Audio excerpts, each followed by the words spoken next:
Pues es martes y como lo hacemos cada semana vamos a informar sobre el pulso de la salud, lo que está sucediendo con la pandemia y el plan de vacunación, cómo vamos. Posteriormente abrimos para preguntas, respuesta quedó pendiente el responder a preguntas sobre la reforma eléctrica, sobre el litio, sobre lo que les puso el día de ayer, y hay una compañera que está apuntada que quedó ayer, que es Diana Benítez. Con ella vamos a comenzar. Va a ser el doctor Alcocer el que introduce, como siempre. Muchas gracias, señor presidente. Muy buenos días a todas y todos ustedes. Los saludo con afecto. Informarles que seguimos con la actualización del tema de los medicamentos adquiridos para el sector salud, por el sector salud para nuestra población. Y de acuerdo a la demanda del sector salud, en la primera imagen, por favor, que consta de 1,840 claves, al día de ayer se han recibido 150.5 millones de piezas equivalentes al 29% de las compradas. En la siguiente tabla se presentan las órdenes de suministro de insumos médicos para cada una de las instituciones. Así, hasta el 4 de octubre, la recepción era de 505.167.336 piezas, a lo que en la última semana se agregaron 14.933.467 piezas, derivadas, como ustedes ven, de 1.386 órdenes más de suministro generadas en la semana. En la tabla se muestra el total de piezas de enero al corte de hoy, de un total de 520.100.803 piezas. Y en la siguiente lámina pueden ustedes ver en porcentajes las piezas entregadas a las entidades federativas, y pongo como ejemplo esta información por parte del INSABI. De una demanda de 659 millones de piezas, se han generado en órdenes de suministro el 35%, y entregadas al almacén de los estados cerca de 42 millones, que corresponden al 18%, recordando que esta entrega todavía le falta un semestre para ser total. El reporte de las piezas recibidas por el estado es tan solo del 54%, y aquí llama la atención que la notificación ha sido lenta, pues tarda en ocasiones más de un mes. El inventario de los operadores logísticos del INSABI y de la coordinación de los institutos es de 17.715.771 piezas, de acuerdo al porcentaje que para cada una de estas operadores se muestra abajo a la izquierda. Por lo señalado, estamos revisando en forma particular esta situación, pues el retraso en tiempo de entrega a las farmacias hospitalarias una vez que están en el almacén de los estados, de lo que les he presentado, tarda en ocasiones mucho, y desde luego los centros de salud y los hospitales están en espera, y esto debe corregirse. Aquí les muestro en la siguiente, por favor, algunos incidentes reportados. En Oaxaca, como ven ustedes, el almacén estatal ha reportado su saturación. Otro ejemplo, en la siguiente y última lámina, es en Guerrero, donde el almacén está cerrado desde hace casi un mes, rechazando la recepción de más medicamentos e insumos de curación.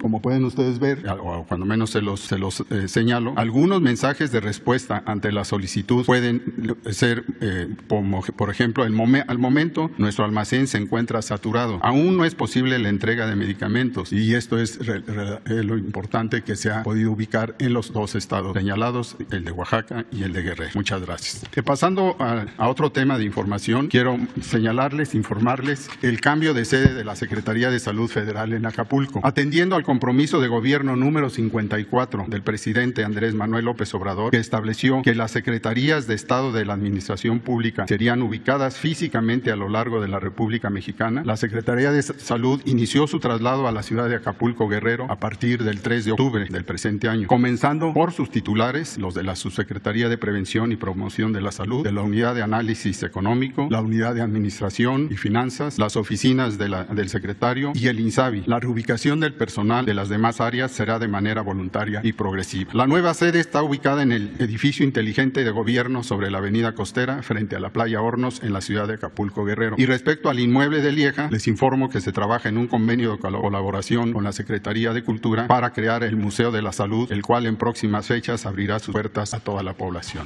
En esta fase inicial se trasladaron, señalo, titulares, directores generales, directores de área, personas de confianza de mandos medios y superior, personas de base que solicitaron voluntariamente sumarse en esta etapa, y en total se cuenta en este cambio inicial la presencia de 100 personas, y en una segunda etapa, hacia enero, se sumarán otras 200 personas de la Secretaría de Salud y de COFEPRIS, más 120 del INSABI. Al concluir el primer semestre de 2022, se habrán trasladado alrededor de 1,200 trabajadores y trabajadoras. Referente al traslado voluntario y progresivo, se trabaja en generar los apoyos correspondientes que merecen los trabajadores de los rubros en vivienda, salud, educación laboral y transporte. De acuerdo a la encuesta voluntaria que realizamos, realizamos, a efecto de conocer el universo de personal con intención de cambio, 944, es decir, el 20.5% de 4.600 participantes respondieron afirmativamente a cambio de residencia. Aquellos trabajadores que no deseen o no puedan trasladarse de manera voluntaria tendrán la oportunidad de solicitar su cambio de adscripción. Se mantiene también el diálogo abierto con la Secretaría de Hacienda y Crédito Público para considerar a los trabajadores que deseen adherirse a un programa de retiro voluntario, considerando todos sus derechos de ley, e igualmente se considerará al personal que desee acelerar su proceso de jubilación. Para los apoyos en materia de vivienda, salud, educación, transporte, empleo, tanto a cónyuges y familiares, y beneficios adicionales de descuentos, se mantienen reuniones de trabajo con el FOBISTE, la SEP, la Secretaría de Comunicaciones y Transportes y el gobierno electo del Estado de Guerrero, así como los organismos reguladores de vivienda y educación en el Estado. La industria inmobiliaria de Acapulco se encuentra en la mejor disposición de evitar el incremento de costo de rentas o precio de inmuebles a la compra. El FOBISTE ya inició el beneficio para la compra de vivienda con 1,000 créditos directos para los trabajadores que decidan cambiar de residencia. Se continuará con acciones como esta para el personal que decida trasladarse al Estado de Guerrero. En coordinación con el gobierno electo y la Secretaría de Salud del Estado, el Hospital General de Renacimiento, Hospital General del Quemado y Hospital General CAPS Progreso, así como centros de salud, brindarán atención médica a los trabajadores de esta institución, a sus familiares en caso de alguna urgencia médica. Y finalmente, la Secretaría de Educación Pública ya ofreció facilidades para el traslado de los hijos e hijas del personal a los centros de educación básica y media superior en la ciudad de Acapulco. Muchas gracias. Presidente, muy buenos días. Secretarias, secretarios, director general, consejera. Muy buenos días, tengan todas y todos ustedes. Vamos a informar sobre el estado que guarda la epidemia de COVID-19 en México y el avance que tenemos ya muy importante de la vacunación contra COVID. Vamos a ver la primera imagen. Como hemos venido informando, tenemos ya la fortuna de que durante 10 semanas consecutivas la tercera ola de la epidemia ha ido reduciendo su intensidad en todos los indicadores. En la gráfica lo que vemos ahora es los casos estimados y vemos que esta reducción hace cada una de las semanas se ha mantenido en cantidades importantes. En la más reciente, que es la comparación entre la semana 40 y la 39, redujimos 30% al inicio de la semana y es el tramo de reducción más sostenido que hemos tenido desde el inicio de la epidemia. Solamente el 1% de los casos son activos, todo lo demás es la cuenta histórica de las personas que fueron enfermas pero se han recuperado o desafortunadamente han perdido la vida. Y en la hospitalización, que es otro de los indicadores importantes, se siguen desocupando las unidades COVID en la medida en que hay menos pacientes por atender que aquellos que salen de alta. 78% es la reducción general. Si consideramos el punto más alto de la epidemia en México, que fue la cresta de la segunda ola en la primera semana de este año, y hasta el momento es una reducción de 78%. Solamente una cuarta parte de las camas de hospitalización COVID, particularmente las que son de terapia intensiva, están ocupadas. 3/4 partes que fueron asignadas no están ocupadas y han sido dispuestas, por supuesto, para usarse para otros padecimientos. Ahora, una de las inquietudes también que algunos segmentos de la sociedad habían expresado es que si abríamos las escuelas para las clases presenciales tendríamos un impacto negativo. Esto desde luego lo tomamos en cuenta y hemos estado monitoreando estrechamente en combinación con la secretaria Delfina Gómez Álvarez y su equipo lo que ocurre a niñas, niños y adolescentes, en particular en los recintos educativos. No se ha mostrado ninguna señal de que la apertura de las escuelas resulte en un repunte de la epidemia. Lo que vemos en esta gráfica que hemos presentado ya en otras ocasiones es que para el segmento de edad de 5 a 17 años también tenemos una tendencia de reducción de la epidemia y no se ha incrementado el número de casos más allá de lo esperado. Esto va reduciendo y solamente el 10% de los casos generales ocurren en esta edad. Cabe destacar que prácticamente la totalidad de estos casos han sido casos leves, sin mayor consecuencia, dado que en esta población, afortunadamente, el riesgo de COVID grave es muy bajo. La siguiente, por favor. Solamente 0.25% de las escuelas han tenido alguna afectación y en su mayoría han sido afectaciones parciales. En algún grupo, en algún salón, ocurre algún caso de COVID y temporalmente han decidido localmente tener algún cierre parcial, pero solamente en 0.25, es decir, 2.5 de cada 1,000 escuelas que han abierto. En la siguiente lo que vemos es el avance de la vacunación. Recordar que la meta que nos planteó el presidente y a la que hemos estado trabajando es al 31 de octubre tener toda la población adulta vacunada al menos con la primera dosis. Esto lo vamos logrando. En este momento 25 de las 31 entidades federativas más la Ciudad de México tienen ya cubierta toda su población adulta mayor de 18 años. En todos los municipios se han instalado los puestos de vacunación. Recordar que la vacunación es voluntaria, por supuesto nadie debería ser forzado a vacunarse, pero en todos los municipios de esos 25 entidades federativas ya se han establecido los puestos de vacunación en más de una ronda para cubrir a todas las edades de 18 en adelante. En 6 entidades federativas la vacunación continúa, ya están ahí las vacunas, están listas para ponerse en esta y la siguiente semana, y solamente nos resta una entidad federativa en la que este jueves y viernes se le estará mandando la totalidad de las vacunas faltantes, que son 800,000, para que complete su vacunación. De modo que hacemos un llamado también a las personas que viven en estas 6 entidades federativas y en la séptima en la que mandaremos vacuna, para que acudan a los puestos de vacunación. En cuanto abren, están disponibles las vacunas y ha sido muy importante la respuesta muy positiva de la población de quererse vacunar. Hemos logrado mantener arriba de 500,000 dosis diarias promedio durante todo el programa de vacunación, y esto es lo que nos ha permitido calcular con anticipación que lograremos la meta sin complicaciones. La siguiente, por favor. Llevamos ya casi 108 millones de dosis aplicadas en forma acumulativa desde que empezó el programa a finales de diciembre de 2020, y esto equivale, la siguiente, a 66.9 millones de personas mexicanas y también algunas personas que han estado en territorio que no son de nacionalidad mexicana y que han sido vacunadas. En su mayoría, 73% con el esquema completo y 27% son las personas más recientemente vacunadas que en su momento recibirán la vacuna. Una aclaración importante: algunas personas se han preocupado porque se cumplió el plazo mínimo del intervalo de dosis y piensan que no les ha llegado la vacuna. No se preocupen, lo tenemos perfectamente contemplado para que en ningún caso se exceda el plazo máximo que, de acuerdo a las recomendaciones técnicas de uso de cada vacuna, se permite para su uso. Pero estamos priorizando ahorita terminar la cobertura de toda la población adulta, y en su momento, ya en la siguiente semana, se estarán enviando a las entidades federativas donde hay calendarios de segunda dosis para que simultáneamente se vaya cubriendo también la segunda dosis. La siguiente. Lo que vemos es que 3/4 partes, 75% de la población adulta en promedio ha sido cubierta. Algunas variaciones entre las entidades federativas, pero en su mayoría, todas arriba del 70%, tienen ya la cobertura de la vacunación. Y vemos que hemos recibido casi 124 millones de dosis de estas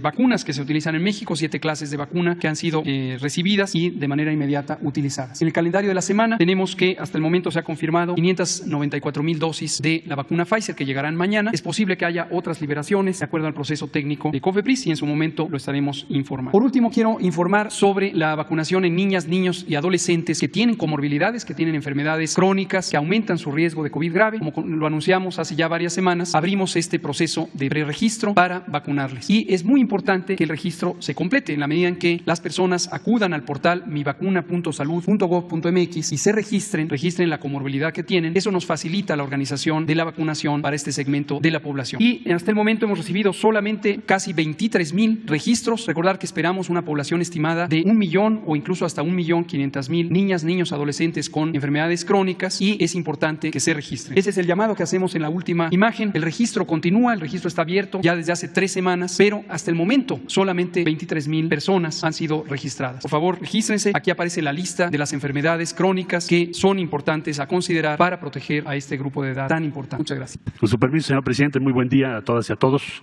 Sintetizando, aquí es donde vamos a llegar: 146 millones a fines de octubre, con lo cual la meta que fijó el señor presidente para el plan de vacunación está cubierta. La siguiente, muy brevemente, ¿qué números son en octubre? Lo principal es AstraZeneca, 20 millones, incluyendo los que se producen en base en México, 3 millones Pfizer, 4 millones CanSino, 2.5 millones Sputnik, con lo cual tenemos cubierto al mes de octubre aproximadamente 146 millones de dosis para el programa. Vale la pena destacar que aproximadamente el 35% de las vacunas, se recordarán ustedes que estábamos por los 20%, va aumentando envasadas en México, o envasadas y terminadas en México, y ese porcentaje va a seguir aumentando conforme AstraZeneca es más importante en el suministro contratado por México. ¿Sería cuánto, señor presidente? Con su permiso, señor presidente, para informar sobre la distribución de las vacunas. Del día 21 de septiembre al 8 de octubre se recibieron 14.841.894 dosis de este tipo de vacuna: Pfizer, AstraZeneca, Moderna, CanSino y Sputnik. Fueron concentradas a lo que es INCAM, Birmex y el Instituto Nacional de Virología para realizar la organización para su distribución. Estuvieron listas para distribución 14.464.684 dosis que realizamos. Adelante, por favor. La distribución el 24 de septiembre, el día viernes, por vía aérea, 1.349.860 dosis. Se atendieron 8 estados, 2 rutas aéreas. La ruta 1 cubrió Tamaulipas, Nuevo León, Durango, Sinaloa, Sonora. La 2, Tabasco, Yucatán y Quintana Roo. Por vía terrestre fue un total de dosis de 4.124.490. Se atendieron en INCAN a 3 entidades: Ciudad de México, Estado de México y Tlaxcala. y en Birmex a 4, Ciudad de México, Hidalgo, Estado de México y Morelos. Y de Birmex se organizaron 4 rutas para cubrir 8 estados, la 1 para atender Michoacán y Nayarit, la 2 Jalisco, la 3 Guanajuato, Aguascalientes, San Luis Potosí, la ruta 4 Veracruz y Chiapas. Este día fue un total distribuido de 5.474.350 dosis. Adelante, el sábado 2 de octubre se distribuyeron vía aérea 500.170 dosis, se atendieron 8 estados, 2 rutas aéreas, la número 1 cubrió Nuevo León, Coahuila, Chihuahua, Sonora, Baja California, la ruta número 2 Oaxaca, Tabasco y Quintana Roo. Por vía terrestre 3.820.474 dosis, acudieron a INCAN dos entidades, Tlaxcala y Puebla, y a Birmex 6, Ciudad de México, Hidalgo, Estado de México, Morelos, Puebla y Tlaxcala. Y de Birmex se organizaron 6 rutas para atender a 12 entidades, la número 1 Jalisco, Michoacán, la 2 Nayarit y Sinaloa, la 3 Guanajuato, Aguascalientes, la 4 San Luis Potosí, Zacatecas y Durango, la 5 Chiapas y Veracruz, la 6 Guerrero. Adelante, por favor. El sábado 9 de octubre por vía aérea se distribuyeron 638.470 dosis, se atendieron 6 estados, 2 rutas aéreas, la número 1 hacia Coahuila, Chihuahua, Baja California y Sinaloa, la ruta 2 Tabasco y Campeche. Por vía terrestre 4.031.220 vacunas, a INCAN acudieron Tlaxcala y Querétaro, a Birmex, Tlaxcala, Ciudad de México, Estado de México, Morelos, Querétaro y Puebla. De Birmex se organizaron 5 rutas, la 1 para cubrir Colima, Jalisco, Michoacán, la 2 Veracruz y Chiapas, la 3 Nayarit y Durango, la 4 Guerrero, la 5 Guanajuato, San Luis Potosí y Zacatecas. Adelante, aquí tenemos el resumen de la distribución del 24 de septiembre y los días 2 y 9 de octubre. Por vía aérea 2.488.500 dosis, por vía terrestre 11.976.184 dosis, el total 14.464.684 dosis distribuidas, fueron distribuidas a las 31 entidades federativas. Se organizaron 97 movimientos terrestres con sus respectivas escoltas de seguridad del Ejército, de la Armada, de la Guardia Nacional, 28 movimientos aéreos, de igual número de operaciones aéreas por parte de la Fuerza Aérea Mexicana, cubriendo un total de 31 horas con 40 minutos en esta distribución. El total empleado fueron 2.934 hombres, 291 vehículos y 6 aeronaves para poder cubrir todas estas o todos los estados con las necesidades que tenían de vacunas. Es todo, señor presidente. Buenos días, señor presidente. Buenos días, compañeros de gabinete, medios de comunicación y personal que nos acompaña en esta transmisión. La intención es venir a dar precisamente la información acerca del regreso a escuelas a clases presenciales, en lo cual tenemos los siguientes datos. En lo que se refiere al número de escuelas abiertas, contamos ahorita con un total de 156.042 escuelas abiertas. En lo que se refiere a alumnos que han regresado a las aulas, son 16.414.404, y en lo que se refiere a trabajadores de la educación que han regresado a las aulas es 1.374.230. Cabe hacer el señalamiento de que si bien se ha hecho un esfuerzo precisamente por este regreso, el nivel que todavía estamos trabajando y seguimos invitando a que ya regresen de manera presencial, aunque cabe señalar que sí lo hacen de manera mixta o híbrida, que algunos le llaman, pero que yo creo que sí es importante ya irse regresando o retornando a lo que es precisamente la nueva normalidad. Tenemos estados que están por debajo de la media en la apertura de universidades. Esto se refiere a un menos de 50% de lo que es su número de universidades. En el caso está Baja California Sur, Campeche, Ciudad de México, Colima, Durango, Guerrero, Hidalgo, Estado de México, Morelos, Nayarit, Nuevo León, Puebla y Querétaro. Y en los que están por arriba precisamente de lo que es la media de la apertura, que es más del 50%, está San Luis Potosí, Sonora, en la que sigue, por favor, y sería, Aguascalientes, Chiapas, Chihuahua, Coahuila, Guanajuato, Jalisco, Michoacán, Oaxaca, Quintana Roo, Sinaloa, Veracruz y Zacatecas. Aquí la única observación que quiero hacer son 2 cosas. Por un lado, agradecerles de verdad a los maestros, a los padres de familia que han trabajado de manera coordinada junto con precisamente Secretaría de Salud, y que eso ha permitido que efectivamente no existan esa situación de riesgos o de manifestaciones que de tanto que lo que se hablaba. Ha habido una muy buena respuesta de nuestros padres de familia en los protocolos de seguridad, así como de nuestros maestros. También quiero agradecer mucho a lo que es la parte de cuestión de los niños y los adolescentes, quienes han mostrado de verdad una responsabilidad y un compromiso y un gusto por regresar nuevamente a las instituciones. Sí hago la invitación, algunos, yo insisto, si bien están trabajando a través de los programas en línea, en Aprende en Casa, que no han dejado de trabajar los niños y los maestros, sí hago una invitación muy especial a lo que es el estado de Hidalgo, de Baja California, de Guerrero, de Michoacán, de Nuevo León y de lo que es la parte de Baja California Sur, que todavía son los que son más bajos en cuanto a clases presenciales. Sí hago también me da mucho gusto que en el caso de Nuevo León y Michoacán, que esperamos que esta semana aumente el número de precisamente alumnos, porque los gobernadores han mostrado una disposición ahorita que entraron de volver a regreso a clases presenciales. ¿Sería cuánto? Estamos a sus órdenes y seguimos trabajando en este regreso a clases. Muchas gracias. Bueno, pues esta es la exposición sobre la salud, el regreso a clases y la vacunación. Aprovecho para hacer un llamado, desde luego, a los que no se han vacunado todavía. Hay tiempo y dosis suficientes. Y es importante vacunarnos, protegernos. Ya quedó de manifiesto de que no hay efectos dañinos que se originen por la aplicación de la vacuna. Al contrario, si se está vacunado, se tiene protección. Eso está demostrado. Quienes se están enfermando, los contagios y los que llegan a hospitales. Y lo más triste, quienes pierden la vida en un porcentaje considerable son los no vacunados. Así de claro. Entonces, hay que protegernos. Nosotros no les recomendaríamos nada que les dañara, nada absolutamente. Y pedirle a las autoridades municipales, a los gobernadores, para que en estos días que faltan, más de 2 semanas para terminar el mes de octubre, podamos entre todos cumplir con la meta de que se vacune a toda la población mayor de 18 años, aún con una dosis. Ya aquí se dio a conocer, hay vacunas suficientes en todos los estados, con excepción de Guanajuato. Las 31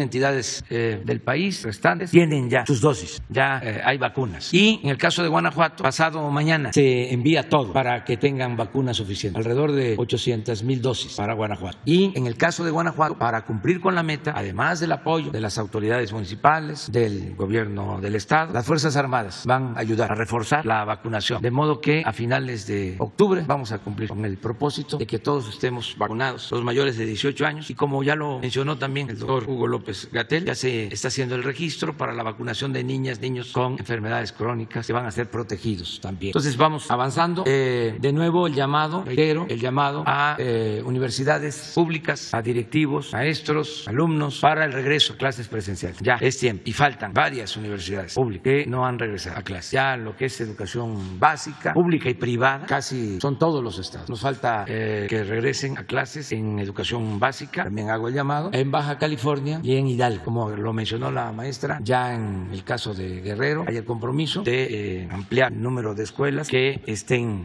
abiertas con maestras, con maestros y con alumnos. Y lo mismo en el caso de Nuevo León, y eso es muy bueno. También ha quedado de manifiesto, porque la verdad siempre termina por imponerse. Ha quedado de manifiesto que no hay riesgos para los estudiantes, para los adolescentes, para las niñas, para los niños. Toda esta campaña que desataron de que se iban a enfermar las niñas, los niños, y que por eso no había que regresar, pues ya estamos viendo con hechos de que afortunadamente no hay contagio. Y esto es muy importante. Y agradecerle pues a todas las maestras, a los maestros, porque estamos hablando de más de 1 millón de trabajadores de la educación, maestras, maestros y personal administrativo de las escuelas, y esto incluye también a escuelas privadas. Y es muy importante el que se esté regresando a la educación presencial, porque lo otro era apostar al atraso y a lo tóxico, a las deformaciones, a la manipulación que produce el estar tanto tiempo sometidos, subordinados a los aparatos electrónicos. En el caso de los niños y de los adolescentes, recibiendo una información no siempre de lo mejor, no conveniente. Entonces, el que se regresa a la escuela es regresar a la comunicación directa, es socializar, es estar con maestras, con maestros, con los compañeritos, compañeritas, tener una actividad de otro tipo que es muy educativa, el ir a la escuela. El solo hecho de estar ahí es educación, y eso es lo deseable. Vamos a abrir para preguntas. Quedó pendiente, decía yo, la compañera Diana Benítez del Financiero. Funcionarios, quisiera preguntarle, ayer se reunió con el gobernador Alfonso Durazo. A su salida nos comentaba pues que acordaron que todas las acciones del gobierno federal se concentrarán directamente en el gobernador. Esto es muy similar a lo que planteó el sábado en Michoacán, donde decía pues que el nuevo gobernador va a ser su representante en el estado. Yo le preguntaría, ¿qué va a pasar entonces con los delegados del gobierno federal en estas entidades? ¿Si se estaría perfilando eliminar esta figura, o exactamente en qué consiste este acuerdo con los gobernadores, por favor? Bueno, se trata de reunirnos con todos los gobernadores que están entrando para ayudarlos, el que podamos trabajar de manera coordinada. Muchos están recibiendo sus gobiernos pues con déficit, con falta de recursos, tienen deudas de corto y de mediano y de largo plazo, y estamos haciendo el compromiso con ellos de ayudarlos para que se dé prioridad prioridad al pago de las nóminas, que no se retrasen los pagos a los trabajadores al servicio del Estado. Esto incluye, desde luego, a trabajadores de la salud, trabajadores de la educación y servidores públicos del gobierno. Entonces, que no falte el recurso para la nómina. El que también puedan ellos participar más en la coordinación de los programas de bienestar y en todas las acciones del gobierno federal en los estados. Por ejemplo, que el programa de mantenimiento de caminos del gobierno federal, que puedan ellos saber cuánto es el presupuesto, cómo se ejerce. En este caso, el propósito es que no se dependa de la delegación de la Secretaría de Comunicación, sino que ellos tengan más participación. Lo cierto es que no queremos ya que haya delegación de las dependencias federales, porque abundaban y se han ido quitando, pero todavía no terminamos de llevar a cabo esa reforma administrativa, porque hay delegaciones que no tienen razón de ser. Antes las usaban para dar premios de consolación política. Si a alguien le iba mal en una elección, lo nombraban delegado de liste de un estado. En otros tiempos. Entonces, nosotros tenemos que ahorrar, y si los gobiernos del estado tienen secretarías de obras públicas y tienen secretarías de educación y secretarías de salud, que no haya duplicidad, que no haya dos estructuras. Al final de cuentas, nuestro objetivo es ayudar a la gente de manera directa, al ciudadano. Entonces, ¿quién lo hace? El gobierno de la República, el gobierno de la cosa pública, que es el gobierno de todos. Entonces, es unirnos todos para atender al pueblo. Eso es lo que estamos haciendo en las reuniones. ¿Y esto sería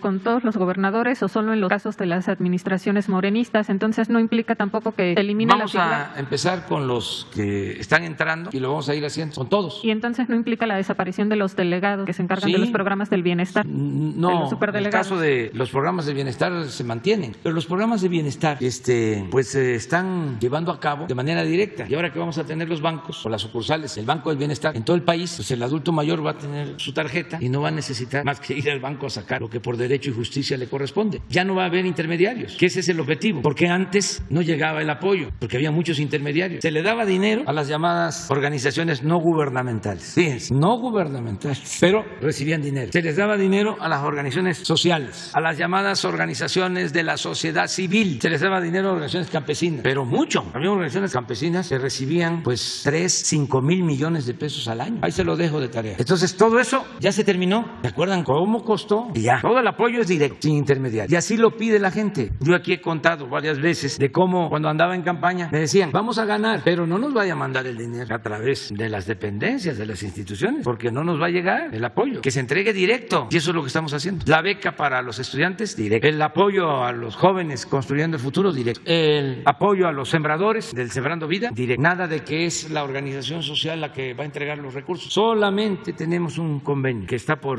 iniciar, que es con Teletón, y eso que también van a tener su tarjeta los beneficiarios para que puedan ir a los centros de rehabilitación, niñas, niños con discapacidad, y puedan recibir terapia. Y nosotros estamos pagando, porque hay 1 millón de niñas, niños que reciben becas o pensiones, pero eso no es suficiente, porque hace falta la rehabilitación, las terapias, porque hay discapacidades leves que se pueden corregir si se atienden. Pero lo que sucede es que por la pobreza pues no hay posibilidad de ir a estos centros de rehabilitación a recibir terapias, y esas discapacidades leves se convierten en discapacidades graves de por vida. Entonces, ¿qué pasa con Teletón? Que se fueron creando todos estos centros en el país, con todas las instalaciones, también con especialistas, pero la operación de estos centros pues, implica recursos y no tienen suficientes recursos para operar, y están subutilizadas las instalaciones, que podrían atender a más niñas, a más niños. Entonces, por eso, para que se aprovechen bien estas instalaciones, se hizo un convenio para que niñas y niños con problema de discapacidad puedan asistir, y de esta forma se ayuda para que sigan funcionando los centros de rehabilitación. Una segunda pregunta, presidente, pues a más de año y medio de la pandemia,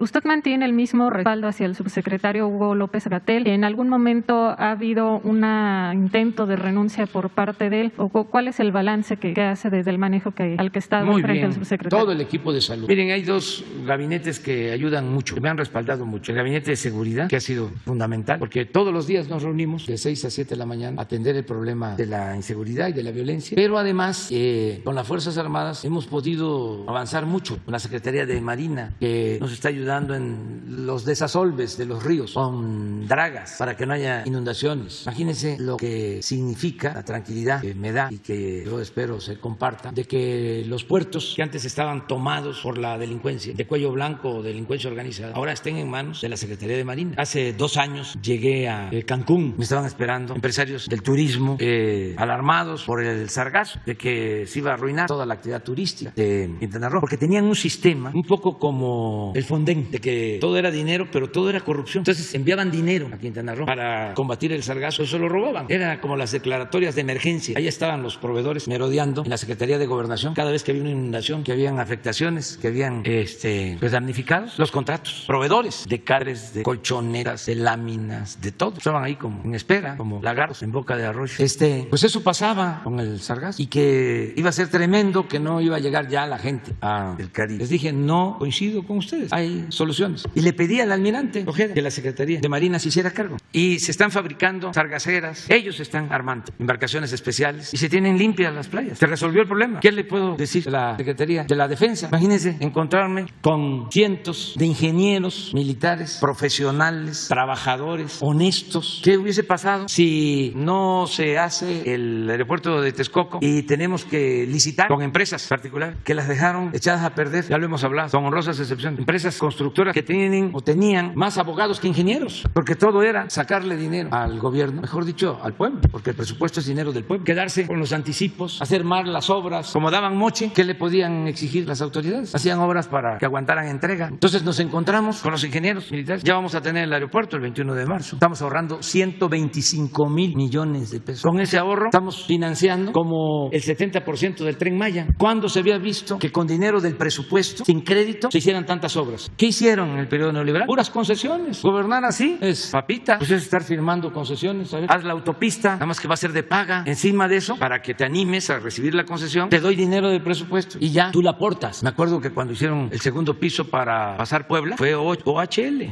Una inversión como de 10,000 millones del gobierno federal. Y supuestamente iba a aportar otros 10,000 millones la empresa para recibir la concesión. Con los 10,000 millones que entregó el gobierno, alcanzaba para hacer la obra. O sea, ellos no aportaron nada y se quedaron con una concesión de 20, de 30 años para cobrar por la pasada. Todo era influyentismo. Entonces, así no íbamos a poder salir. Pero los ingenieros militares están haciendo un aeropuerto moderno en poco tiempo, con bajos costos y de primera. Que ahora estoy viendo, dice, ¿cuánto va a costar ir al aeropuerto? Pues no va a ser muy largo el trayecto porque estamos haciendo las vialidades. Se va a poder ir de aquí del centro hasta allá en 45 minutos en tren. Y estamos logrando de que no se tarden mucho en llegar. Y en todos los aeropuertos del mundo, los que han viajado saben de que no está el aeropuerto muy cerca del centro. Que yo sepa, pues solo el de Washington, uno de los aeropuertos. Presidente, los dos que hay en Washington. Hay uno que está como a una hora y media del centro, pero hay otro que está a 10, 15 minutos. Pero por lo general los aeropuertos están distantes. Y no solo es eso. Imagínense que los ingenieros militares están construyendo 2,700 sucursales del Banco del Bienestar, que ya han construido cerca de 200 cuarteles para la Guardia Nacional. A ver, ¿por qué no pones la lámina de la distribución, así nada más, de los medicamentos? ¿Cómo lo hubiésemos hecho? Pónganse en mis zapatos. Nos llegan las vacunas. Nuestro país tiene más de 300,000 localidades. ¿Cómo le hacemos para distribuir todas las vacunas? Además de aplicar cualquiera, lo que acaba de explicar ahora el general. Pues fue fundamental el contar con el apoyo de la Secretaría de la Defensa para la logística. Ellos están formados para eso y para la distribución y el transporte. Todo esto, a ver, pon otra más atrás o adelante. Todo esto, las rutas. Y ofrezco disculpa por ser tan detallista, pero como que pasa de noche toda esta información. Es muy importante la colaboración de las Fuerzas Armadas. Agreguen de que tanto Marina como la Defensa ayudan en la formación de la Guardia Nacional, que ya tiene, decía yo, alrededor de 200 cuarteles con 100,000 elementos en distintas partes del país y se va a ampliar a 140,000 elementos. ¿Qué heredamos? Una policía federal descompuesta, echada a perder, con mucha corrupción, como 20,000 elementos operativos, muy maltratados, no hicieron en años cuarteles, ya saben ustedes, los mandaban a misiones y tenían que acampar a la intemperie o en hoteles. Entonces sí, es muy importante lo que ha hecho el Gabinete de Seguridad. Y el de Salud, lo mismo. Ayer nos reunimos, tenemos reuniones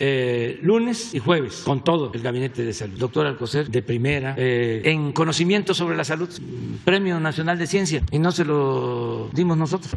Saben que los conservadores están pidiendo a través de transparencia que le entreguemos el título del doctor Alcocer. De veras que están muy molestos, deberían de serenarse porque cuando la gente está enojada se ofusca. Pero es el doctor Alcocer, el doctor Hugo López-Gatell, de primera, especialista, pero como a él le tocó desde el principio estar informando, a nuestros adversarios les molestó muchísimo. Querían o pensaban que iban a poder ningunear al encargado de informar sobre la pandemia y no pudieron. ¿Se acuerdan cuántos especialistas habían, ¿no?, sobre epidemias? Conductores, analistas políticos. Entonces, como Hugo pues, supo informar con claridad, y esto lo decidimos con el doctor Alcocer, incluso desde el principio. Yo hasta lo recomendé en una reunión del grupo de los 20, del G20, de que los políticos le dejáramos a los los expertos en el manejo de la pandemia, que no éramos todólogos, sabelo todo, y que los especialistas se hicieran cargo, y salimos adelante. Entonces me preguntas que si estoy satisfecho, claro que sí. Fue terrible lo que vivimos, además muy doloroso todavía, pero pasamos momentos muy difíciles, muy dolorosos, la pérdida de vidas humanas, pero hicimos todo y de manera profesional y resistiendo todos los embates de gente sin escrúpulos que apostaba que nos fuera mal, que pudieran decir México es el país con más muertos y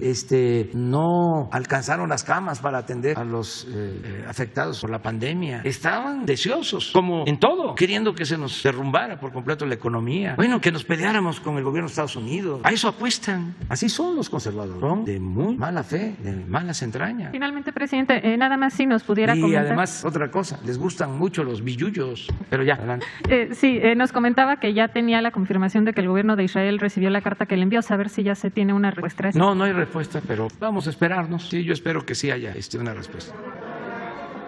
Una compañera, luego él y ustedes dos. Gracias, señor presidente. Buenos días a todos. Liliana Noble, de Pulso Saludable. Si me lo permite, señor presidente, quisiera preguntarle aquí a la secretaria Rocío Nale sobre la reforma energética, de qué manera va a contribuir a los objetivos de desarrollo sostenible, también de qué manera va a contribuir a que no se rompan los objetivos que vienen plasmados en el acuerdo de París. Y también quisiera saber, entiendo que esta reforma energética va a contribuir de una manera muy importante al medio ambiente y esto hace que tengamos una mejor calidad de vida y, por supuesto, mejorar la salud. Si nos pudiera platicar al respecto. Gracias. Sí, buenos días. Nosotros en México producimos la electricidad a través de diferentes fuentes. En este momento, la generación de electricidad a través de hidroeléctrica es del 9%. Sin embargo, la Comisión Federal de Electricidad tiene capacidad hasta para más del 18%. Tan solo en hidroeléctrica podemos subir un 10% más. Nosotros vamos a cumplir con todos los acuerdos que se ha firmado. El acuerdo de generar electricidad a través de la energía limpia, el 35% para el 2024. No tenemos problema para ello. En este momento tenemos el 32% de la infraestructura instalada para generar energía limpia y la Comisión Federal de Electricidad también a través de sus plantas con eficiencia energética, porque también hay que hablar de ese tema. La transición energética no solamente se lleva a cabo con diferentes tecnologías, sino también con la eficiencia energética. Tanto CFE, Pemex, industrias privadas están cambiando sus equipos a mayor eficiencia energética. No vamos a tener problema para ello. Gracias. Y en una segunda pregunta, señor presidente, el pasado fin de semana se conmemoró el Día Mundial de la Salud Mental. Sé que es un tema muy importante para su gobierno federal, al igual que las adicciones. Nosotros en Pulso Saludable desde hace aproximadamente un año y medio hemos decidido tener una forma de apoyo al gobierno federal y hemos decidido tener una sección fija cada semana hablando de estos temas. Yo quisiera saber en ese sentido, señor presidente, si están pensando en redoblar los esfuerzos en materia de suicidios, ya que han salido publicaciones interesantes en los últimos 2 meses en donde Durango, Veracruz, la Ciudad de México y Sonora se ha incrementado este sensible tema y no solamente la intención del suicida, sino se han consumado y se han elevado las tasas de la prevalencia de este acto. No sé si ustedes tienen algo adicional que estar pensando para redoblar estos esfuerzos. Mencionaba también en un Twitter muy interesante uno de sus colaboradores aquí presente que el tema de la salud mental es un tema de hacer ejercicio, de la alimentación y de, por supuesto, mantenerse alerta de todo lo que pase. No sé si de pronto Jesús también nos pudiera platicar al respecto. Gracias. Pues yo pienso que Hugo sería más sí, gracias. Para responder. Gracias, Liliana Noble, de Pulso Saludable, por este señalamiento. Efectivamente, la salud mental es uno de los grandes problemas de salud pública de nuestro país. Lo es de muchas naciones, pero definitivamente también en nuestro país. Algunas expresiones importantísimas de la salud mental o de la pérdida de la salud mental incluyen unas prevalencias muy altas de síndromes depresivos, de depresión, múltiples variantes, síndromes de ansiedad y también las adicciones. El doctor Alcocer, nuestro maestro, desde el inicio nos ha estado enfatizando la importancia de que en el programa de salud tengamos a la salud mental como una de las prioridades más altas. Y hemos estado haciendo múltiples cosas. Recordarán quizá que el 5 de julio de 2019, en este mismo espacio, en el Pulso de la Salud, el presidente nos dio la oportunidad de presentar la Estrategia Nacional para la Prevención Prevención de Adicciones, Juntos por la Paz, que hemos hecho con una colaboración espléndida de prácticamente todas las dependencias de la administración pública. Destaca, desde luego, la vocería de la presidencia. Jesús Ramírez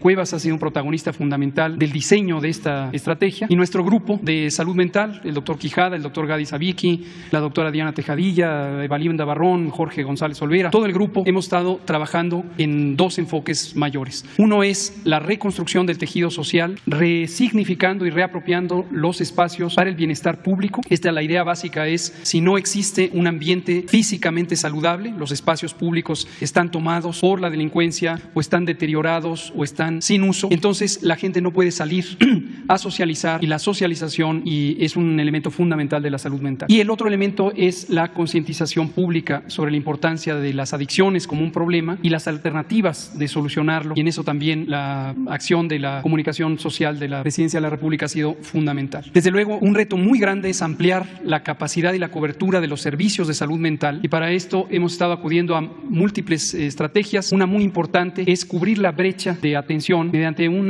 modelo en donde se transfieren capacidades de atención aún al primer nivel de atención, a los consultorios de medicina general. Se les capacita, hemos capacitado ya más de 30,000 profesionales de la salud para que puedan tener un abordaje terapéutico, diagnóstico y de referencia muy temprano. Hemos hecho algunos elementos de colaboración con el Poder Legislativo. Nuestro grupo trabajó con el Poder Legislativo para que se impulsaran las reformas a la Ley General de Salud en materia de salud mental, y tenemos ya todo un repertorio legal que moderniza la salud mental, el abordaje de la salud mental. Lo ve como un problema de derechos humanos, como un asunto social y no solamente como un asunto médico, un asunto de hospitales. De hecho, el viejo modelo donde los hospitales psiquiátricos eran la manera de atender a la salud mental es un modelo completamente obsoleto que desafortunadamente en México hasta la llegada de esta administración había sido un modelo predominante. Entonces lo estamos transformando, ya se busca otras versiones mucho más amigables y, como enfatizo, basadas en los derechos. Finalmente, sobre el tema específico de suicidio, también se han hecho reformas legislativas y hemos trabajado muy de la mano con el Poder Legislativo para que se hagan distintos espacios jurídicos que facilitan los programas y las políticas públicas de prevención del suicidio. En algunas entidades federativas que ya tenían trabajo previo, como Yucatán, hemos tenido modelos de implantación de mecanismos de alerta temprana, detección temprana y referencia de personas que están en alto riesgo suicida desde etapas muy tempranas. Un mensaje que queremos dar a la población, y con esto termino, es: la persona con riesgo suicida puede estar exactamente junto a uno mismo. No perdamos de vista que una persona, un amigo, una amiga, un familiar puede tener un riesgo suicida y que de manera inadvertida incurra en esta dramática experiencia de quitarse la vida. Hay que estar muy alertas, y la contención y prevención del suicidio tiene que ver con este esquema de solidaridad social, conciencia de cuáles son las señales tempranas del riesgo de que una persona pudiera quitarse la vida. Pero es una prioridad, indiscutiblemente es una prioridad para nosotros. Doctor Gatell, y si me lo permite, un juzgado federal ordenó al gobierno mexicano vacunar a todos los menores de 12 a 17 años contra la COVID-19. Este juzgado está en Naucalpan, sin importar su condición de salud. ¿Ustedes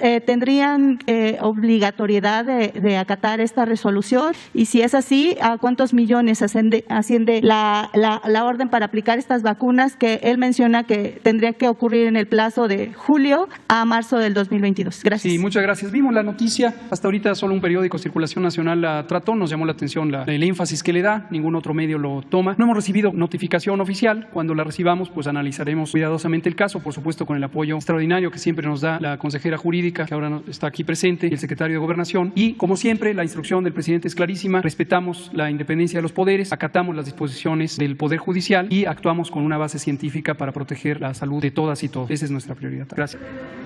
Pero es que quedamos con él y ellos dos, y luego tú. Nos va a alcanzar el tiempo. Sí, buenos días, señor presidente.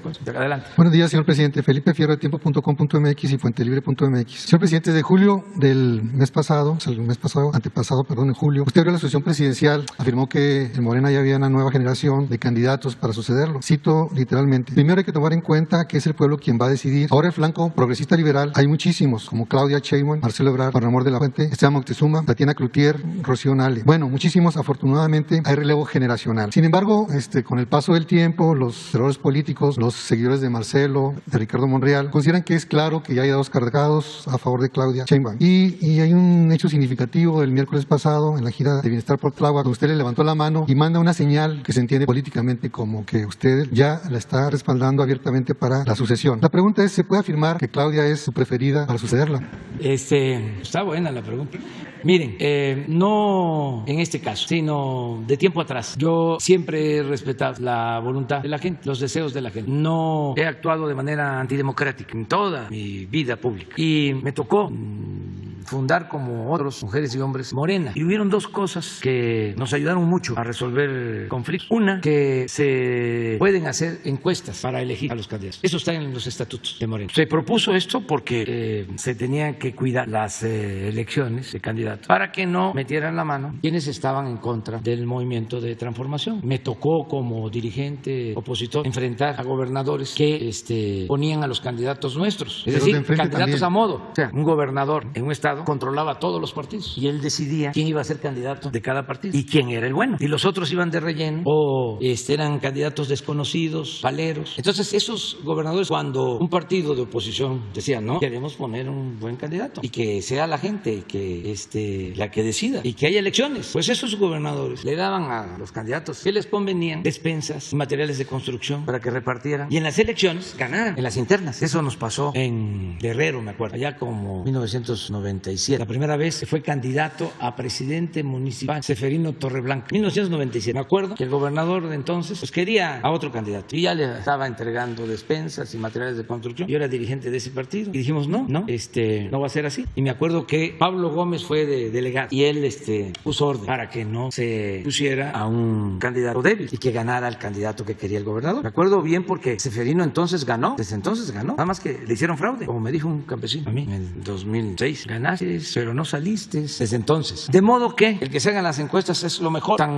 Es así que en el 2012, en el 11, estaba Marcelo Ebrard de jefe de gobierno y yo estaba de dirigente y nos fuimos a encuesta. Y tengo que reconocer ¿que declinó Marcelo ahí, no? De que sí, porque yo gané la encuesta con poco margen, pero la gané. Y él aceptó el resultado, cosa que no es fácil, sobre todo en ambiciosos vulgares, que soy yo o hay conflicto, o me voy de candidato. Entonces, me pides mi opinión, te digo, no tengo ningún preferido, a ninguna preferida, hablando en términos de pluralidad y de género. ¿Quién lo va a decidir en su momento? ¿Pero quién lo va a garantizar, señor presidente? El ciudadano. No, la gente está muy despierta. Se hace una encuesta, 2, 3, y se ve quién es quién, y se resuelve el problema. Y retomando ahí lo que acaba de mencionar. Eso es el método que yo considero más conveniente. Lo otro que logramos también, que está en estatuto y que evitó mucho conflicto, es el de que haya insaculación para los plurinominales, porque habían listas y quedaban siempre los achichincles, ¿no?, de los líderes familiares, los de las corrientes. Entonces se resolvió el problema porque se inscriben, si hay 100, se hace, los técnicos dicen insaculación, pero se conoce más coloquialmente como sorteo. Entonces que saca el primer lugar, que se queda, segundo lugar. Eso es lo mejor. ¿Qué dicen los profesionales, entre comillas, de la política? De que eso está mal porque como un maestro albañil, como un comerciante, como una mujer indígena va a ser diputada si no tiene la preparación. Para ser diputado lo que se requiere es honestidad,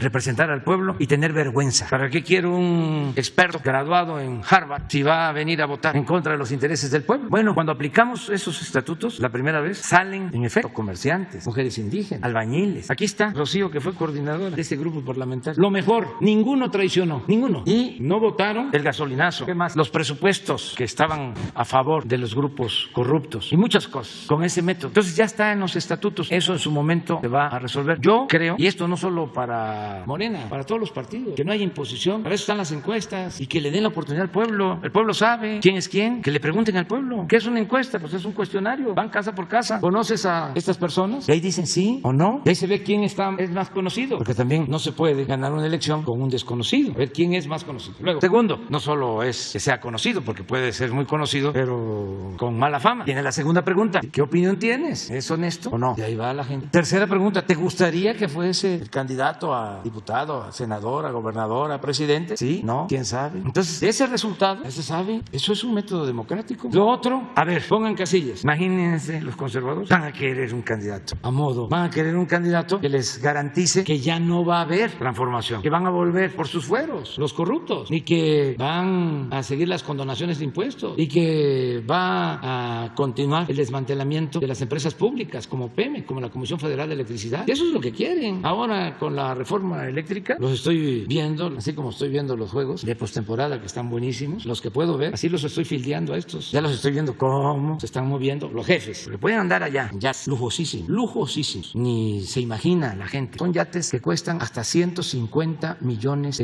que ni siquiera navegan en estos mares de México, están allá en el Mar del Norte. Cuando atraca, llega a un muelle, uno de estos yates mexicanos, sale toda la población de esos puertos a ver el barco, y ahí se sabe que es de un mexicano. Tienen, por ejemplo, estabilizadores, porque puede estar el mar bravo, picado, con oleaje, y no se mueve. Yo nunca he ido, pero he leído sobre esto. Pueden brindar y no se cae una gota del champán. Entonces, desde allá, porque tienen sistemas de comunicación, están manejando todo aquí. ¿Quiénes son, señor presidente? Pues yo no puedo hacer todo el trabajo. O sea, ¿y hay algún precandidato que ya se ha paseado en estos barcos? ¿Mande? ¿Hay algún precandidato que ya se haya paseado en estos barcos?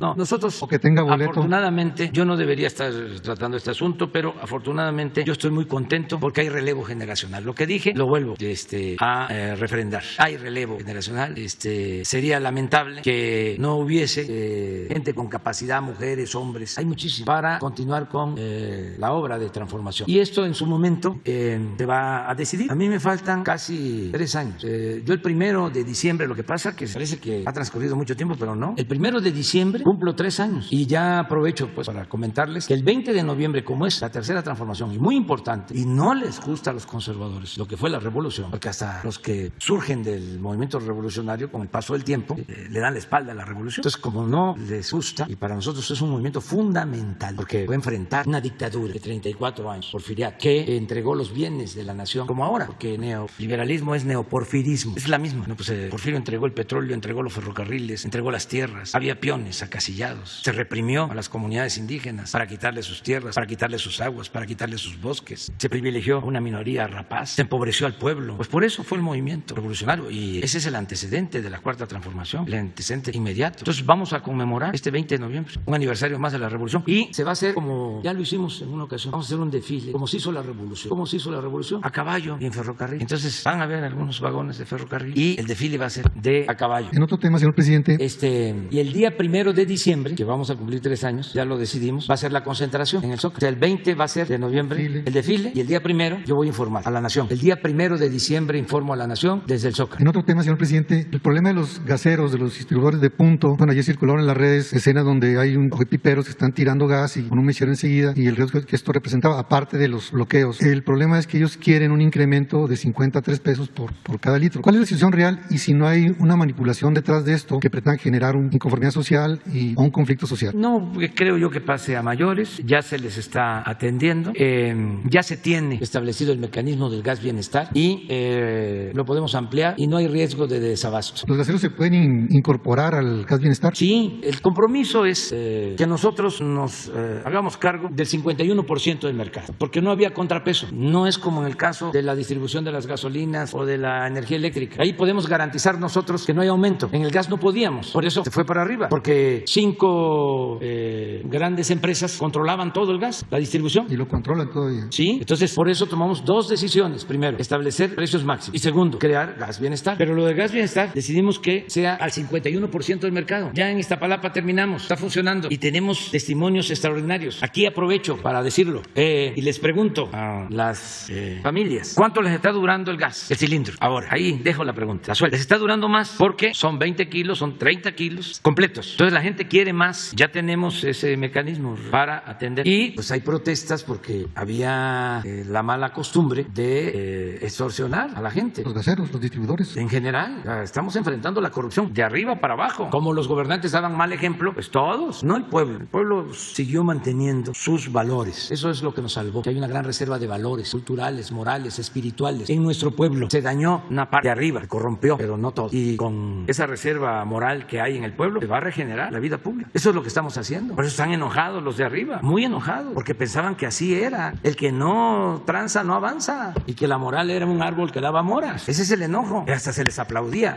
Qué vivo saliste, qué audaz, cómo has progresado. Ya hasta tienes Ferrari, ya tienes tu departamento en Nueva York, ya tienes tu departamento en Miami, en Madrid. Bueno, hasta yates. ¿Ustedes saben lo que es un yate de 120, 150 millones de dólares? Una cosa espectacular y al mismo tiempo ofensiva. Es una ostentación ofensiva, parte de la descomposición que existe, no solo en México, en el mundo. De eso voy a hablar en la ONU, de la corrupción en todas sus modalidades, porque eso es lo que ha originado la monstruosa desigualdad que existe en el mundo. Entonces, ¿cómo vamos a seguir con ese modelo de vida? Eso no nos conviene a nadie, menos estar fomentando esa forma de vida en los jóvenes, donde lo material es lo más importante y es triunfar a toda costa, sin escrúpulos. Eso no. Y el lujo barato y lo que es efímero, lo que produce felicidad efímera, no permanente. No hay cosa más importante que el amor al prójimo y el sentirse bien con uno mismo y con nuestra conciencia. Y no significa que la gente no tenga para sus necesidades básicas y para la diversión, pero que no se enajene y su Dios sea el dinero. Eso es lo que tenemos que hacer, porque no solo es buscar el bienestar material, sino el bienestar del alma, como decía Martín. Entonces tenemos que seguir con estos cambios. Hay cuestiones lamentables. Yo escribí en el libro 10 ejemplos de cómo se cometen crímenes por el dinero, cómo familias se destruyen por las herencias, por lo material, cómo la gente pierde su dignidad. Entonces es muy interesante lo que estamos viviendo. Muchas gracias. Gracias, presidente. Buenos días, Shaila Rosagel, corresponsal de Grupo Gili, El Imparcial.com México, El Imparcial de Sonora, La Crónica de Mexicali y Frontera de Tijuana. Presidente, el gobierno de Sonora precisamente ha informado que recibió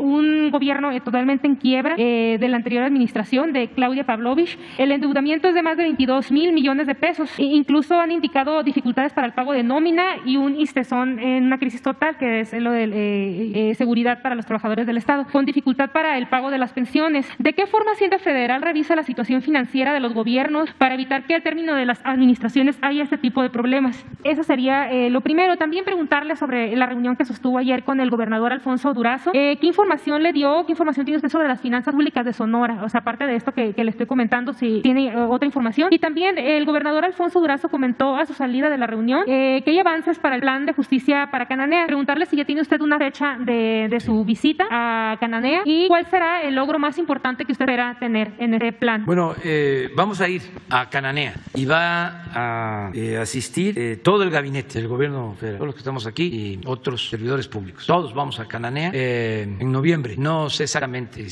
la fecha. Creo que es la primer quincena de noviembre. Vamos a Cananea. Sí, regresando de la ONU.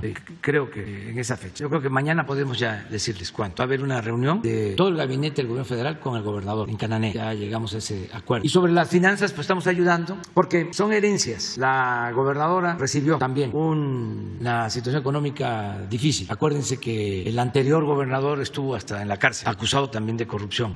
Guillermo Padres. Sí, ¿verdad? ¿Y luego estuvo quién? Antes de Padres. Sí, no, después. Ya entró. Ya entró ella, sí. Entró Claudia. Entonces ya son problemas que se vienen arrastrando en las finanzas de los estados y se fomentó mucho cuando les ofrecían en Hacienda, para apoyar a las empresas constructoras, les ofrecían que si aceptaban una obra con los sistemas estos de APPs, es Asociación Pública Privada, empresas vinculadas a funcionarios, si aceptaban, ellos les aprobaban en Hacienda y les hacían los descuentos de sus participaciones. Entonces, ¿qué sucedió en muchos casos? Les descontaban sus participaciones y ya no les alcanzaba, a veces ni para pagar la nómina, porque esas obras las cobraban 3, 4, 5 veces más de su costo. Una gran corrupción. Hablaban de Hacienda a los estados para recomendarte: ¿quieres hacer un hospital con una asociación pública privada? Está esta empresa, haces el hospital. Claro, carísimo. Un hospital que podía construirse en 500 millones, lo cobraban en 1,500. Pero además, no solo la construcción era cara, sino el financiamiento. Por ejemplo, el hospital de Zumpango, en el Estado de México, fue así. O el de Iztapaluca, año con año tienen que pagar. En uno es un señor que era muy cercano, constructor de Tamaulipas, que llegó al Estado de México, Hinojosa. Es en el caso de Zumpango. Y en el caso de Iztapaluca, el cuñado de Salinas de Gortari, que el otro cuñado de Hipólito Gerard, era el subsecretario de Hacienda. Ese hospital de Iztapaluca, pues yo creo que con los dos hospitales debe de estar pagando, y esto es a 20 años, como 300 millones de pesos al año. O sea que casi con lo que se paga un año se hace el hospital. Pero eran los negocios que hacían. Entonces esto llevó a la quiebra a las finanzas de los estados, entre otras cosas. Entonces, ¿qué tenemos que hacer o qué es nuestro compromiso con los gobernadores? Nosotros podríamos decir: no tenemos nada que ver porque nosotros entregamos las particiones federales. Ya vean ahí ustedes cómo le hacen. No, porque no pagar la nómina afecta a trabajadores. Entonces lo que les estamos diciendo es, les ayudamos, si nosotros tenemos recursos, les podemos adelantar, que no tengan que contratar créditos, porque eso es lo otro, con banca privada, a tasas de interés altísimas. Les adelantamos participaciones para que no dejen de pagar la nómina, mientras van ustedes ahorrando y limpiando financieramente las finanzas. Por ejemplo, en el caso de Michoacán, lo que nos correspondía pagar para el caso de los maestros, que pregunté si no era un asunto de que nosotros le debiéramos al Estado. No, el 20 de septiembre llegó la participación y cada mes, pero usaban el dinero para otras cosas. Yo no estoy diciendo que se lo robaran, sencillamente no lo usaban para pagar la nómina de los maestros. Presidente, y en este sentido, ¿qué fue lo que se acordó con el gobernador Durazo? Esto de adelantar las participaciones. Adelantarle recursos. ¿Para pago de nómina nada más o también pensiones? Para pago de nómina, ayudarle en obras, en los programas sociales. El plan integral de Cananea va a ayudar mucho. El plan de justicia Yaqui es una inversión de alrededor de 10,000 millones de pesos, que además yo quiero, porque firmamos compromisos, que se cumpla. Y ya tenemos poco tiempo y hay que hacer un distrito de riego, y hay que abastecer de agua a todos los pueblos, y hay que restituirle tierras a los pueblos yaqui, y hay que mejorar sus viviendas, sus calles, hay que construir un hospital. Entonces todo ese plan integral son como 10,000 millones de pesos, y yo lo que le estoy pidiendo a Alfonso, en este caso, es que nos ayude él, está ahí, a coordinar para que no fallemos, que no nos pase lo que sucedió con lo de la carretera de Estación Don a Nogal. La 4 carriles, ¿qué ha pasado? La de 4 carriles. ¿Qué ha pasado, presidente? A propósito. Pues que una empresa constructora quedó mal y abrió un juicio, y ya saben ustedes cómo son estas cosas, ¿no? Muy tardadas, y nos falta un tramo. Pues ya di la instrucción que se construya y él va a hacerse cargo para terminarla, porque ya llevamos, me da pena de que eran creo que 40 kilómetros, y yo ofrecí de que iba a terminarse en 3 meses o en junio del 19, y luego fui y no, porque seguía el conflicto jurídico. En septiembre la iba a inaugurar. Sí, luego dije que en septiembre pues tampoco, hasta que me dijo el secretario de Comunicaciones, mejor ya no diga cuándo, porque está muy grave el problema jurídico. De esto que les platico, cómo quedaron las empresas, mal acostumbradas a sacar. ¿Le dio alguna fecha, le pidió usted alguna fecha al gobernador para terminar este tramo de la carretera o no? Sí, pero ya no lo voy a decir. Presidente, ya nada más la última, preguntarle, presidente, hace unos días fue asesinado en Ecatepec un joven reportero de 24 años, el muchacho se llamaba Daniel Hernández Moncada. Su familia está exigiendo justicia. Este muchacho tomó una combi, salía de su trabajo y tomó una combi para ir a su casa, y pues fue víctima de un asalto, le dieron un balazo y pues llegó al hospital ya sin signos vitales. Entonces, pues esto no es nuevo, esto de los asaltos en las combis en el Estado de México es muy común, y como usted sabe, pues hay mucho viaje entre gente de la Ciudad de México, gente del Estado de México que viene a trabajar aquí a la Ciudad de México y utilizan estas combis. Preguntarle de qué manera la Federación puede ayudar a disminuir este delito de los asaltos en el transporte público, principalmente en la combis del Estado de México. Sí, el Estado de México es uno de los estados, desgraciadamente, con más incidencia delictiva y homicidios. Es como Guanajuato, como Baja California, como Michoacán, como Zacatecas, son de los estados donde tenemos más problemas de violencia y de homicidios. Estamos trabajando en eso, estamos muy conscientes y vamos a seguir avanzando. A diferencia de la Ciudad de México, les puedo mostrar información de cómo hemos logrado, en especial por la participación del gobierno de la ciudad y de Claudia Sheinbaum, que está todos los días. Ha bajado mucho la incidencia delictiva, sobre todo los homicidios. El robo de vehículos, muchísimo. Un día vamos a presentar eso, lo que pasa aquí en la ciudad. Se ha avanzado mucho, yo lo celebro, porque yo fui jefe de gobierno, el ingeniero Cárdenas recibe el gobierno en una situación muy difícil, muy compleja, de mucha violencia. Él logra bajar un poco la incidencia delictiva, nosotros también. Yo recibo 3 homicidios diarios y dejamos menos de 2 diarios en la ciudad. Y todavía, Marcelo, bajó más el número de homicidios y de delitos. Yo me acuerdo que lo que más había era robo de vehículos. Se llegaban a robar hasta 120 vehículos diarios aquí. Fue cuando tomamos la decisión de que ya no se prestara servicio de taxi con los Volkswagen de 2 puertas, porque eran los que más se robaban, porque se vendían las refacciones. Entonces, como estábamos todos los días también pendientes, se tomó esa decisión y se fue avanzando. Yo dejé como 75, 80 robos, de 120, 75, bajamos. Pero ahora está como en 20. Sin embargo, el homicidio, que lo dejamos en menos de 2, en el pasado gobierno, y Marcelo lo bajó, pero pasado gobierno subió hasta 6 diarios aquí y ahora está en 3, o sea, a la mitad. En cambio, en el Estado de México no son buenos los resultados, por lo que estás diciendo. Y estamos trabajando para garantizar que haya paz y que haya tranquilidad. Se trabaja, por ejemplo, en los municipios con más violencia. Aquí tenemos los municipios más cercanos. Ahí hay más presencia de la Guardia Nacional, sobre todo, más vigilancia y también inteligencia. Saber cómo operan las bandas, cuántas son, quién está protegiendo y detener a responsables. Entonces sí, estamos trabajando. Yo creo que ya nos vamos a ir. Quedan para mañana queda la compañera, compañero y tú, 5. ¿Sí? Quedamos ya, que se nos alargó mucho. Muchas gracias.